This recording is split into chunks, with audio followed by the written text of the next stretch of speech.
예수님께서 이 땅에 오셨을 때 이스라엘은 로마의 지배를 받고 살고 있던 시대였습니다. 이미 말라기 선지자 시대 이후에 450여 년 동안 아무러한 하나님과의 대화가 없었고, 그리고 천사까지도 나타나지 않았죠. 이스라엘은 그들의 믿음이 이미 타락해버려서 믿음이 무엇인지도 다 모르고 살고 있을 때입니다. 하나님이 왜 그들과의 관계를 끊으셨을까? 이미 그들은 바벨론 포수기 때도 신앙을 다 잃어버린 상태였고, 그 이전에 포로로 붙잡혀갈 때 그들은 신앙을 다 버렸기 때문에 포로로 붙잡혀갔던 것이었잖아요. 이스라엘은 하나님에 대한 사랑과 섬김이 아니라 요구와 이익에 대한 욕심만은 가득한 시대를 이끌어가고 있었습니다. 그래서 예수님이 이 땅에 오셨던 공생의 3년 동안에 예수님이 누구를 칭찬한 성경의 기록이 별로 없습니다. 이스라엘 사람들을 대상으로 칭찬했던 기록이 거의 남아있지 않습니다. 그런데 오늘 본문에 등장하는 이 사람의 믿음이 참 크다 하는 칭찬을 해주신 사람입니다. 그것도 유대인이 아니라 이방인이기 때문에 더욱더 특별한 일이 되어진 거죠. 이 사람은 믿음의 유산을 물려받은 유대인이 아니었습니다. 특히나 그는 이스라엘을 탄압하던 로마군의 백부장이었던 겁니다. 그는 자신이나 자신의 가족을 위해 예수님을 찾아와서 그래서 어떻게 칭찬을 들은 게 아니고, 그 당시 완전히 인권이 무시됐던 정말 물건 같았던 종이 아파서 그를 고치기 위해 유대인의 장로들까지 동원해 예수님을 초대하는 특이한 신앙의 모습, 사랑의 모습을 보여서 누가뿐만이 아니라 마태도 이 사건을 마태복음에 기록하는 중요한 사건으로 남게 된 겁니다. 저나 여러분 모두 우리는 언젠가 반드시 주님 앞에 서게 됩니다. 소위 심판을 받게 되죠. 저는 저와 우리 성도 모두가 다 그날, 주님 앞에 서는 그날 주님께 칭찬받으며 천국을 소유할 수 있는 놀라운 축복의 사람들이 되기를 기도하고 있습니다. 여러분 모두가 예수님 앞에서 이 백부장과 같이 칭찬받는 성도님들 되시기를 주의 이름으로 부탁합니다. 60평짜리 아파트나 가장 비싼 자동차를 소유하고 나는 것, 이것을 목표로 삼지 마시기를 부탁해요. 쾌락이 인생의 목표가 되지 않아야 합니다. 내 집 마련을 인생의 최종 목표로 잡는 것은 얼마나 불행한 일입니까? 그런 것들은 다 바람과 함께 사라져버릴 겁니다. 우리는 말이에요, 주님께 칭찬받는 믿음을 소유하는 신앙인, 바로 그런 신앙인이 되어야만 합니다. 칭찬받는 신앙을 갖게 되고 믿음을 갖게 되면 주님께서 우리를 보존해 주시기 때문에 나이가 들어도 걱정할 것이 없고 병들어도 걱정할 게 없습니다. 왜? 천국이 우리의 것이기 때문이죠. 그러나 아무리 좋은 자동차를 타도 1년만 지나면 중고차가 되어져 점점 더 또 하나의 걱정이 생기는 게 아닌가요? 대체 이 차를 몇 년이나 탈 수 있을까? 집도 마찬가지입니다. 지어놓고 벌써 1년, 2년만 지나면 손봐야 될 때가 생기고 세월이 지나가면 낡아지고 말죠. 그러나 믿음을 소유한 신앙은 시간이 지나갈수록 칭찬받을 것이고 빛날 것이고 마지막 심판대 하나님 앞에서 참된 기쁨을 누리게 만들어 줍니다. 사랑하는 성도 여러분, 이 백부장과 같이 칭찬받는 믿음의 목표를 가지고 사모를 준비하는 사순절을 만들어 가시기를 주님의 이름으로 부탁합니다. 이 백부장을 살펴볼 때 우리는 이 백부장의 신앙이 어떤지를 이제 살펴봐야 하는데요. 그는 첫 번째 겸손한 신앙을 가지고 있었던 것으로 보여집니다. 백부장에서 발견할 수 있는 첫 번째 우리가 배워야 할 것은 바로 겸손이라는 거예요. 이 당시에 예수님과 백부장의 지위는 비교할 수 없을 정도의 큰 차이가 있었습니다. 영적인 눈으로 볼 때야 백부장이 어디 예수님 앞에 이럴지 모르지만, 그 당시 사회적으로 볼 때 예수님과 백부장의 지위는 거꾸로였습니다. 백부장은 정복군으로 이스라엘에 주둔하고 있는 로마 사람 중에서도 아주 높은 장교였습니다. 이스라엘에 주둔하고 있는 군인 중에서 백부장보다 더 높은 사람은 천부장밖에 없었습니다. 천부장 다음에 바로 백부장이었거든요. 당시에는 로마의 시민권을 갖고 있으면 누가 어떻게 손을 댈 수가 없었습니다. 시민권자라고 하면 이건 막강한 권력이었습니다. 그런데 시민권을 갖고 있는 것만이 아니라 정복군의 백부장이란 지위, 이거는 진짜 굉장한 거였습니다. 로마의 군인 100명을 거느리고 있다는 거죠. 이 100명이 그냥 100명이 아닙니다. 일당 100을 감당한 군인들을 100명을 거느리고 있는 거예요. 전쟁에서 들어와 전쟁에서 많은 사람이 죽고 지금 100명이 남아있는 그 사람 가운데 또 하나 백부장이 세워지는 거죠. 굉장한 지위입니다. 여러분, 이에 비해서 당시 예수님은 어떤 사람으로 인식되었습니까? 그냥 이단 시비가 붙어있는 시골 출신의 한 랍비입니다. 정신을 랍비도 아니고 사람들이 랍비어라고 부르고 있는 랍비. 그것도 나사렛 정말 시골 구석. 그저 특이한 점이 있다면 기적의 소문이 그의 주변에 있다는 것뿐이었습니다. 그가 누구를 고쳤다든가 누가 일어났다든가 뭐 이런 소문이 따라다니는 그러한 특이점이 있다는 거죠. 여러분, 정복군의 고급 장교 입장에서 볼 때 이 예수님의 존재는 어땠을까요? 이게 아무것도 아니었습니다. 백부장이 말 한마디 하면 당장 잡아들일 수 있는 거죠. 이 백부장은 예루살렘의 백부장이 아니라 이스라엘 전체를 감당하는 백부장이기 때문에 예수를 잡아들여 그러면 어디에 있었던 잡아들일 수 있었습니다. 지하 감옥에 평생을 가질 수도 있는 그런 위치였습니다. 그런데 그가 예수님을 만난 바로 청하는 방법이 너무나 정중했다는 겁니다. 먼저 유대인의 장로들을 보냈습니다. 자기들이 알고 있는 장로 몇 분을 모셔서 장로님, 제 하인이 지금 아픈데요. 예수님 한 분을 좀 모셨으면 좋겠는데 제가 유대인이 아니라 모실 수가 없으니까 장로님 좀 가서 말씀을 좀 해주세요. 이렇게 장로들에게 부탁한 거예요.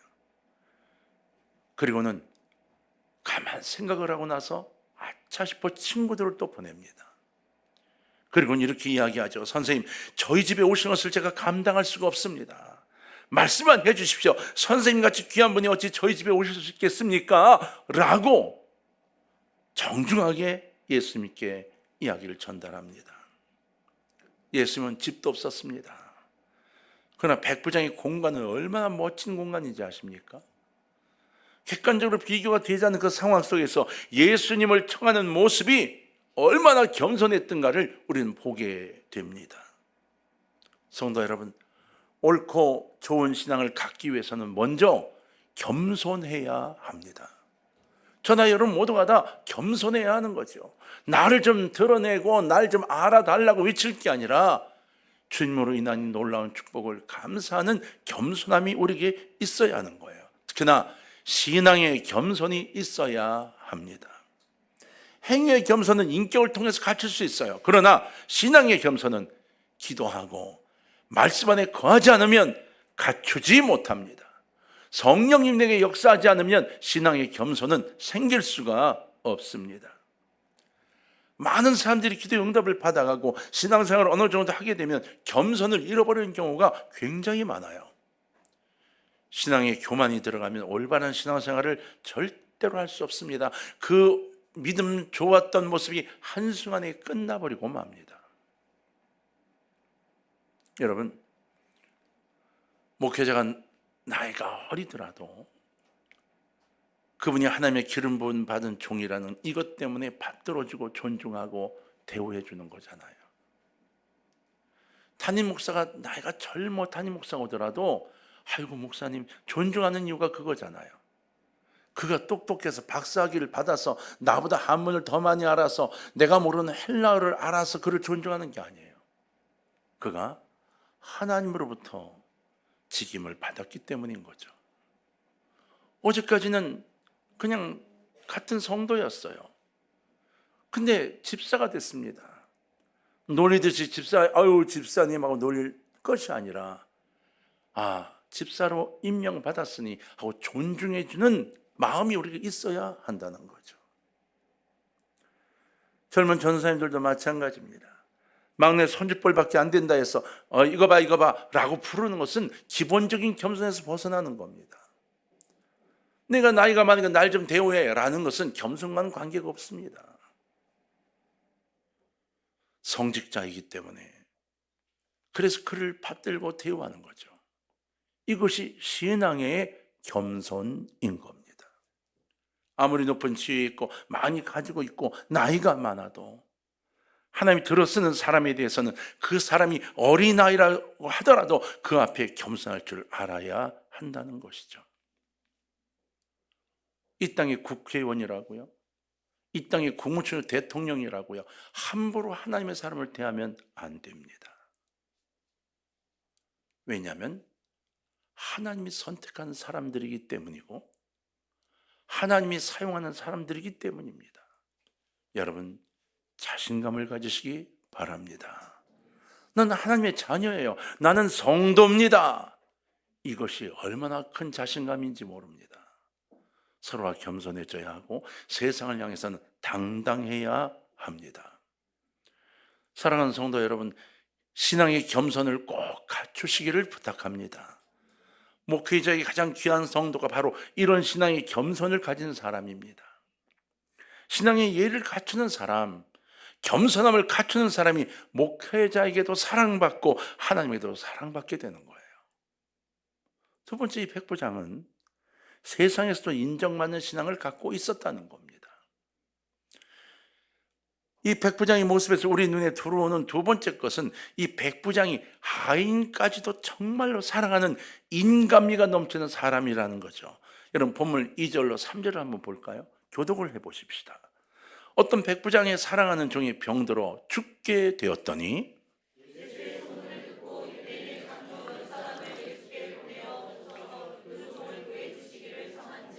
네, 이 당시에 종은요, 오늘날에 일하는 일꾼하고는 다른 겁니다. 이 당시에는 짐승과 같이 취급했습니다. 역사학자 요세푸스의 기록에 의하면 당시는 여러분 연말 정산할 때 종들도 정산에 들어갔답니다. 무슨 얘기냐면 여러분 사업하시는 분들 연말에 정산하잖아요. 요즘 우리나라는 개인도 다 개인 정산하잖아요. 응? 금년에 얼마를 투자해서 얼마를 벌었다, 이게 다 정산을 해야 되잖아요. 시설물 중에 낡은 시설물이 있으면 이걸 부수고 새로 지을까 아니면 고칠까 뭐 이걸 고민하고 갈등해야 되잖아요. 이 당시에 종들에 대해서 그랬다는 거예요. 그래서 이 종, 저 종 다 놓고 연말이 될 때 파악을 하는 겁니다. 요 녀석은 1년에 밥값이 들어간 게 얼마고 뭐가 얼마인데 이거 일한 것이 영 시원찮아. 이거는 C+, 요거는 A+, 구분을 한다는 거예요. 연말이 되면 아주 낙제점을 받는 종에게 두 가지 중에 하나를 선택하게 합니다. 선택하게 하냐, 내가 선택을 합니다. 싼 값에나 어떤 값에 팔아버리든지 아니면 죽이는 겁니다. 병들어 나약해서 밥만 축내고 아무 도움이 안 되면 죽여버려도 아무 문제가 없던 때가 이때였다는 거예요. 여러분, 노예에게는 죽을 권리도 없었습니다. 내가 죽고 싶어요. 못 죽습니다. 노예가 자식을 낳잖아요. 아이고 내 자식이 아닙니다. 자식이 아니라 물건을 생산한 겁니다. 주인의 소유물이 되는 겁니다. 노예는 사랑할 권리도 없었습니다. 노예는 마음대로 음식을 먹을 권리도 없었고 옷을 마음대로 입을 권리도 없었습니다. 주인이 짝지어준 사람과 결혼해야 했고 아이를 낳아야만 했습니다. 이 당시 상황을 볼 때 종이 병들었다면 주인이 며칠 쉬게 하고 혹시나 뭐 약을 먹게 해주고 이것만 해도 대단한 겁니다. 그런데 이 백부장은 이 종을 고치기 위해 귀를 열었습니다. 그리고 예수님에 대한 소식을 들었고 예수님을 모셨던 겁니다. 그것도 유대인 장로 몇 사람이 부탁해서 예수님 모시기를 부탁했어요. 장로들이 가가지고 부탁할 정도로 장로들에게 또 부탁을 해야 했던 거죠. 자기는 직접 예수를 알지 못하니까, 이방인이니까 가서 찾아뵙고 부탁하기가 어려우니까 장로님들 제발 어렵지만 그 예수님 만나셔서 우리 이 종을 위해서 좀 와달라고 부탁 좀 해주세요. 이게 이 백부장의 모습이었습니다. 그냥 붙잡아와 그래도 되는 문제였습니다. 그 정도로 종을 사랑했다는 거죠. 아주 인간미가 넘치는 사람이었던 것 같습니다. 그는 로마 사람만이 아니라 유대인에게도 평판이 굉장히 좋은 사람이었습니다. 장로들이 백부장을 인정하고 좋아하지 않았다면 이런 심부름을 해줬겠습니까? 이 백부장이 장로들과 함께 지내며 기꺼이 심부름을 부탁하고 부탁을 들어줄 정도의 관계 형성이 되어 있었다는 것이 놀라운 거예요. 왜? 하나는 점령군이고요, 하나는 지배당하는 지배인이었습니다. 저는 여러분, 우리 모두가 이런 백부장 같은 사람이 되기를 부탁을 드리고자 하는 겁니다. 내가 인정받으려는 사람이 아니라 사랑하여 나눌 수 있는 사람. 왜 내가? 라고 다투는 사람이 아니라 남을 높여줄 수 있는 사람. 겸손한 것만이 아니라 사랑이 있어서 품을 수 있는 사람. 진짜 예수 그리스도를 믿을 수 있는 신앙인을 만들기 위해 눈물로 기도해 줄 수 있는 사랑을 갖고 있는 사람. 예수를 믿는 사람은 어떤 사람들이어야 할까요? 교회 안에서 인정을 받아야 하지만 교회 밖에서 인정을 받아야 합니다. 여러분, 이런 이야기를 듣는다 해봅시다. 저 사람은 말이야, 교회 일이라면 막 이른 아침부터 난리야, 밤늦게까지 교회가 살아 아주 그냥. 근데 이웃을 돕는 일에는 코빼기도 안 보여. 이런 소리 좀 안 들었으면 좋겠습니다. 저 사람은 말이야, 교회 헌금을 막 엄청나게 한대. 근데 이번에 그 누구 돕겠다고 뭐 1,000원인가 2,000원 내라 그랬더니 그거 내란다고. 아이고, 이런 소리 듣는 사람이 예수 믿는 사람이 아니었으면 좋겠습니다. 백부장은요, 이 종을 끔찍히 사랑하고 아끼고 그를 위해 무엇이라도 하려고 했어요. 여러분, 예수님이 말해요. 이렇게 말씀하셨어요. 너희는 세상의 빛과 소금이라. 여러분, 여기에 너희는 세상의 빛과 소금이라고 하셨지, 너희는 교회의 빛과 소금이다 이렇게 말씀하시지 않았습니다. 너희는 성도들 간의 빛과 소금이야 이렇게 말씀하시지 않았어요. 너희 모두가 다 세상의 빛과 소금이 되어야 한다고 말씀하셨습니다. 왜일까요? 우리는 세상을 향해 지켜야 할 자리가 있기 때문인 겁니다. 오늘 이 말씀 앞에서 우리 모두가 회개할 것이 있습니다. 어디를 가서나 예수 믿는 사람이라고 밝히기 힘든 이 세상 가운데 살아가면서 어디 가서 당당히 나 예수 믿어요 라고 말하기가 꺼려지는 세상을 지금 우리가 만들어 놓고 그렇게 살아가고 있으면서 우리는 지금 이 땅에서 예수를 믿고 있는 현실인 거잖아요. 뒤집으면 우리 그리스도인들이 본이 되게 살지 못했다는 거죠. 이걸 솔직하게 주 앞에 고백을 해야 하는 겁니다. 여러분 어떻습니까? 교회 내에서는 예 성도님, 그렇지만 밖에 나가서는 내가 어떤 사람인지 알아? 라고 그냥 쏟아붓는 사람으로 변해 있지 않습니까? 우리가 이 백부장과 같이 유대인 장로들에게도 인정받는 사람이 되기 위해서는 여러분 직장의 부하 직원들을 사랑하시기를 바랍니다. 학교의 내 제자들을 끔찍히 사랑하세요. 학교의 후배들을 사랑하십시오. 스쳐 지나가는 사람들을 사랑하십시오. 힘들어 어려워하는 일을 사랑하시고 물 한 모금 필요하는 이에게 한 그릇의 물을 나눠주시는 사람이 되어주셔야 합니다. 스쳐 지나가는 이웃까지 사랑하는 그런 사람. 그러할 때 하나님께서도 우리에게 역사하심을 아셔야 합니다. 백부장에게서 우리가 발견할 수 있는 또 하나가 있어요. 믿음의 사람이라는 겁니다. 어떻게 이방인 중에 이런 믿음이 있었는지 놀라울 정도입니다. 여러분 그가 뭐라고 말합니까? 그가 처음에 그의 하인이 병들었기 때문에 예수님과 잘 통할 수 있는 유대 장로 몇 사람을 부탁해 예수님을 오시라고 청했습니다. 그리고는 장로들을 보낸 후에 언뜻 생각이 들었습니다. 이거 내가 뭐 잘못했구나. 이건 예의가 아닌데. 이거 아니다. 이건 믿음의 행동이 아니었습니다. 그래서 얼른 자기의 친구들을 보냅니다. 어떤 생각이 들었는가? 아이고, 바쁘신 예수님이 여기까지 오시다니, 그냥 마음만 먹으시면 그러면 될 텐데 굳이 여기까지 안 오셔도 되는데, 이 생각이 들었던 거죠. 아, 내가 실수했구나. 이런 생각이 얼른 자기의 벗들을 다시 보냅니다. 6절로 8절에 보면 이렇게 되어 있습니다. 예수께서 함께 가실새 이에 그 집이 멀지 아니하여 백부장의 벗들을 보내어 이르되, 주여 수고하시지 마옵소서. 내 집에 들어오심을 나는 감당하지 못하겠나이다. 그러므로 내가 주께 나아가기도 감당하지 못할 줄을 알았나이다.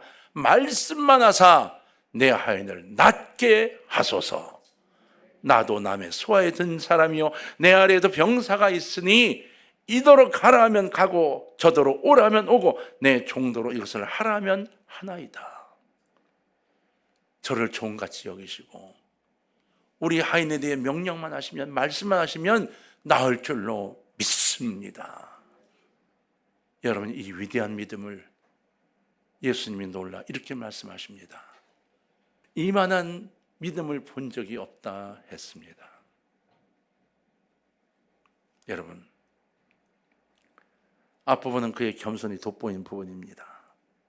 내 집에 오신 걸 내가 아이고 황송해서, 그러나 뒷부분은 철저한 믿음입니다. 신방을 다니면서 느끼는 게 있습니다. 어떤 집은 신방을 가면 준비하고 막 신방 오시는 게 마음에 기뻐서 막 어쩔 줄 모르는 집이 있는가 하면, 이제 뭐 신방을 뭐 한두 번 받아본 것도 아니고 담담해서 오셨어? 들어오셔. 이런 집이 있습니다. 아예 신방 오는 게 부담이 돼서 오시려고요? 아유, 이런 집도 있습니다. 목회자의 관계가 아닙니다. 예배에 대한 그리움을 이야기하는 겁니다. 하나님을 사랑하는 것만큼 여러분, 그리워하고 사모하는 것이 예배가 되어지는 거죠. 백부장 같은 감격이 늘 이어져야 합니다. 주님이 내게 오시는 것도 감당치 못하고 내가 주님께 가는 것도 감당치 못하겠나이다. 이 겸손함과 이 순수함이 우리 모두에게 있었으면 좋겠습니다. 그리고 나서 그는 놀라운 믿음을 고백합니다. 주님, 말씀만 하시옵소서. 말씀만 하시면 다 되는 것을 제가 압니다. 저도 보니까 제 부하들이 오라면 오고 가라면 갑니다. 오늘 그냥 말씀만 하시면 그대로 됩니다. 여러분, 참 놀랍지 않습니까? 그런 예수님이 말씀하셨습니다. 예수님이 들으시고 그를 놀랍게 여겨 돌이켜서 따르는 무리에게 돌아보시면서, 얘들아, 유대인들이여, 내가 이스라엘 중에서도 이만한 믿음을 만나보지 못하였느니라. 너 이스라엘, 하나님이 선택했다고 자랑하는 너희들, 선민이라고 말하는 너희들 전체 중에도 이만한 믿음을 보지 못했다. 예수님은 놀라셨다는 겁니다. 주님이 지금까지 만나본 사람 중에 이 사람만한 믿음을 갖고 있는 사람을 만날 수 없었다는 겁니다. 우리가 여러분 하나님 앞에 서게 되는 그 순간이 올 겁니다. 우리가 가져갈 수 있는 것이 결국 무엇일까요? 재산이요? 아름다움이요? 아닙니다. 결국 믿음뿐입니다. 오직 믿음뿐입니다. 신앙의 행동도 결국 그 사람을 믿는 것만큼 그것밖에는 할 수가 없어요. 믿음을 세우시기를 주의 이름으로 부탁합니다. 믿음이 있어야 기도도 하게 됩니다. 믿음이 있어야 헌금도 드리게 되고, 믿음이 있어야 봉사도 하게 됩니다. 믿음 없는 사람은 한두 번 흉내는 낼 수 있지만 더 이상 나갈 수가 없습니다. 사랑하는 동광의 가족 여러분, 마지막까지 우리가 지닐 수 있는 것, 믿음이라는 사실을 잊지 마시기를 부탁합니다. 예수님은 그가 가진 조건들을 보지 않으시고 그가 가진 이 믿음 하나 보셨습니다. 이방인이니까 그러지 않으셨습니다. 그리고 이 본문은 이렇게 결론을 내리고 있습니다. 보냈던 사람들이 집으로 돌아가 보매 종이 이미 나 있었더라. 언제 나았을까요? 모릅니다. 그러나 대부분의 학자들은 백부장이 예수님께 벗을 보내요. 그 말씀을 전달하게 했을 때 이미 치유 역사는 시작이 되었을 거라고 이야기를 합니다. 여러분, 이 땅에 살아가면서 어려움을 당할 수도 있습니다.